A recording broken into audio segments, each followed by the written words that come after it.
नमस्कार, मैं हूं आपके साथ मयंक। तो देखिए, खबर आई है कि ट्रंप ने झुंझलाकर, गुस्सा होकर, फ्रस्ट्रेट होकर अपने एडवाइजर्स से पूछा है कि आखिर ईरान झुकता क्यों नहीं है। बहुत बड़ी खबर और बड़ी ही इंटरेस्टिंग खबर। दुनिया भर के बड़े अखबारों ने इस खबर को डिटेल में कवर किया है। बीबीसी ने भी इसे कवर किया। और देखिए खबर क्या है। खबर ये है कि स्टीव विटकॉफ, जो कि एनवॉय है डोनाल्ड ट्रंप के, और ईरान के साथ बातचीत कर रहे हैं और काफ़ी दिनों से मशक्क़त कर रहे हैं कि किसी तरह से ईरान से समझौता किया जाए, वो एक इंटरव्यू दे रहे थे। उस इंटरव्यू के दौरान उन्होंने जो बात कही ट्रंप को लेकर, वो बड़ी ही वायरल हो रही है सोशल मीडिया में। उन्होंने कहा है, US President Donald Trump is questioning why Iran has not yet capitulated in the face of Washington's military buildup in the Middle East. Donald Trump ये पूछ रहे हैं अपने एडवाइज़र से कि हमने इतना बड़ा जो जमावड़ा हथियारों का कर दिया, एयरक्राफ्ट कैरियर भेज दिए और डिस्ट्रॉयर्स लगा दिए, 17 डिस्ट्रॉयर्स भेज दिए, न्यूक्लियर सबमरीन्स लगा दिए, B2 बॉम्बर्स डिएगो गार्सिया में लगा दिए, जितने बेसेस हैं सब पे F-35 जेट्स हैं, F-16 जेट्स हैं। सब कुछ करने के बाद भी आखिर ईरान झुकता क्यों नहीं है, समझौते के लिए तैयार क्यों नहीं होता, ये अब ट्रंप पूछ रहे हैं। ऐसा लग रहा है मानो जंग शुरू होने के पहले ही ट्रंप ने अपनी हार कबूल कर ली।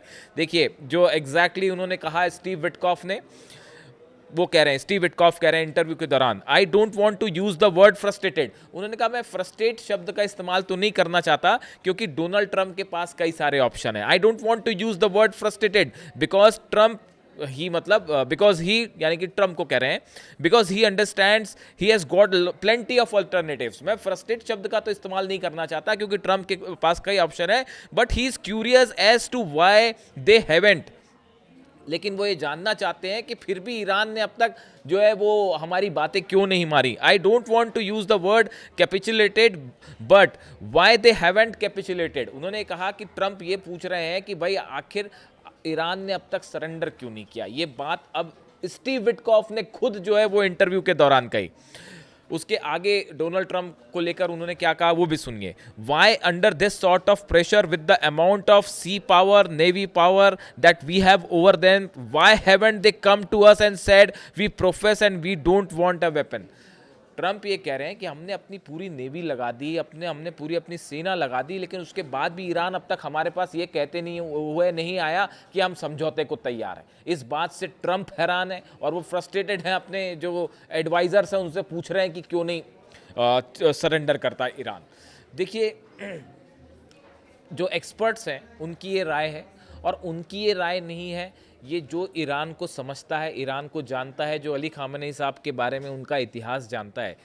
7 प्रेसिडेंट हो चुके हैं यूनाइटेड स्टेट्स के जब से अली खामेनेई साहब सत्ता में है। 1981 का वो इंटरव्यू है जिसका मैं बार बार जिक्र करता हूँ। उनसे पूछा गया था कि आपका नंबर 1 दुश्मन कौन है, उन्होंने जवाब दिया था अमेरिका, और आज भी वो स्थिति है। अब 1981 से आप हिसाब लगा लीजिए कितने प्रेसिडेंट, 7 प्रेसिडेंट हो गए। 7 प्रेसिडेंट जिस सुप्रीम लीडर को नहीं झुका पाए, वो अब ट्रंप के सामने कैसे झुकेंगे, आप खुद बताइए। अमेरिका की फॉरेन पॉलिसी एक एग्जाम्पल है इस बात का कि फॉरेन पॉलिसी कैसे ना की जाए, how not to do a foreign policy. कई एक्सपर्ट्स इस तरह की बात कह रहे हैं कि अमेरिका ने ईरान को लेकर जो स्टैंड ले रखा है और जिस तरह से निगोशिएट कर रहे हैं, ये परफेक्ट एग्जांपल है इस बात का how not to do a foreign policy, कैसे डिप्लोमेसी ना की जाए, बुरी डिप्लोमेसी का बेहतरीन एग्जांपल है। देखिए 7 राष्ट्रपति जो हैं वो कुछ नहीं कर पाए ईरान का, जो करना चाहते थे, समझौता भी नहीं किया, ना जंग में हरा पाए। इतने सारे हमले हुए ईरान पर, आप देख लीजिए इतिहास उठा के, इतना स्ट्रगल हुआ, दबाव हुआ, लेकिन तब ईरान नहीं झुका, तब अली खामेनेई साहब नहीं झुके, एयरक्राफ्ट कैरियर्स आ गए, सब कुछ आ गया। वो अब ट्रंप के सामने क्यों झुकेंगे। और जो लास्ट स्पीच थी अली खामेनेई साहब की, उस स्पीच पे उन्होंने करारा जवाब दिया था डोनाल्ड ट्रंप को, और बल्कि पहली बार वो कभी हथियारों पे बात नहीं करते, लेकिन आपने जैसे देखा, मैंने वीडियो बनाया था, उन्होंने कहा कि एयरक्राफ्ट कैरियर आपका भला होगा बहुत शक्तिशाली, लेकिन उस एयरक्राफ्ट कैरियर को समुद्र के तल में डुबोने का भी जो है वो शक्ति हिम्मत है हमारे पास। तो देखिए कहने का मतलब ये है, उन्होंने साफ कहा अपनी लास्ट स्पीच में भी कि अगर हम झुकेंगे तो सिर्फ अल्लाह के सामने झुकेंगे, खुदा के सामने झुकेंगे, और किसी के आगे हम नहीं झुकेंगे, चाहे वो कितना ही बड़ा पावरफुल इंसान क्यों ना हो और कितनी ही बड़ी शक्तिशाली किसी की सेना क्यों ना हो। और ऐसा अक्सर कहा जाता है कि जो अली खामनेई साहब के बारे में मैंने पहले वीडियो भी बनाया था कि इमाम हुसैन से जिन्होंने सीखा हो और करबला से जिन्होंने सीखा हो, वो अमेरिका और ट्रंप के सामने झुकना जो है वो एक सपना है और हमेशा सपना ही रहेगा। अब सवाल ये है कि ऐसे हालात में एक बार फिर पिछले 24 घंटे में जो डेवलपमेंट है उसके हिसाब से ये कहा जा रहा है कि शायद अब जंग हो के रहेगी। ये बात तय हो चुकी है, ये फैसला हो चुका है। लेकिन इसी बीच एक और कोशिश ईरान की तरफ से और अमेरिका की तरफ से जो डिप्लोमेटिक रास्ते के ज़रिए किसी समझौते तक पहुंचने की कोशिश है। अगर आप देखें तो अब्बास अराक्ची जो विदेश मंत्री हैं, उनका एक बयान सामने आया है और उन्होंने कहा है, Araghchi said Tehran was preparing a draft of a possible agreement and would hand over it to Steve Witkoff in next few days.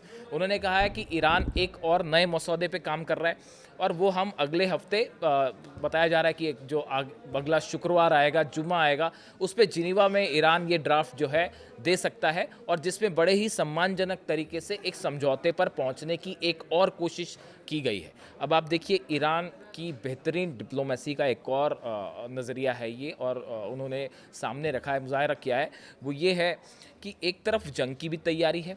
आप चाहें जिस मोर्चे की बात कर लें, पूरी तैयारी, चाहे वो फारस की खाड़ी में हो, नेवी ड्रिल्स हो रही हो, मिज़ाइल टेस्ट हो रहे हो, डिफेंस सिस्टम हो रहे हो, एयरक्राफ्ट करियर्स हो, मिज़ाइल्स हो, हर क्षेत्र में ईरान हर लेवल पर जो है वो जंग के लिए तैयार है।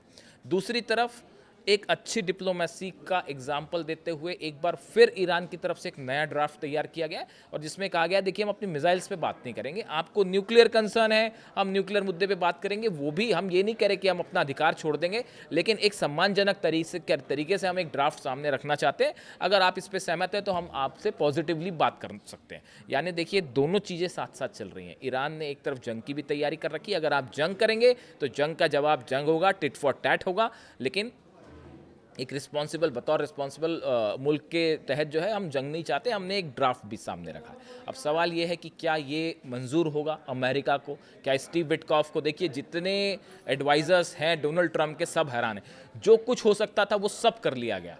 ऑयल रोक दिया गया ईरान का, ईरान के जो करेंसी है, वैल्यू है, उसको गिराने की जितनी कोशिश हो सकती थी वो हो गई। टैरिफ लगा दिए गए हर उस देश के ऊपर जो कि ईरान के साथ ट्रेड कर रहा है। इतने बड़े बड़े स्टेप उठा लिए गए, उसके बाद ना आर्थिक मोर्चे पर ईरान डगमगाया।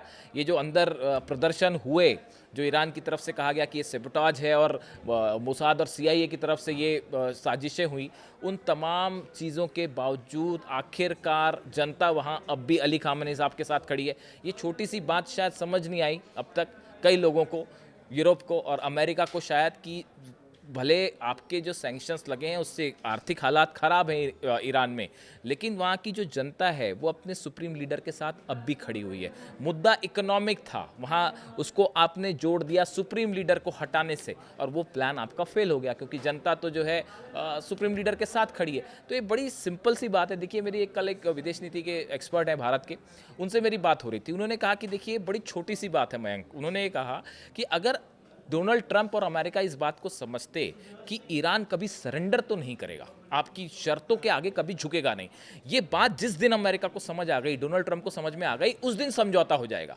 एक सम्मानजनक तरीके से समझौता हो जाएगा। आपने 12 दिन की जंग करी ईरान के साथ, नतीजा क्या हुआ? 12 दिन की जंग के समय ईरान के पास जितनी मिसाइल्स थी उससे 10 गुना ज़्यादा मिसाइल्स हैं आज।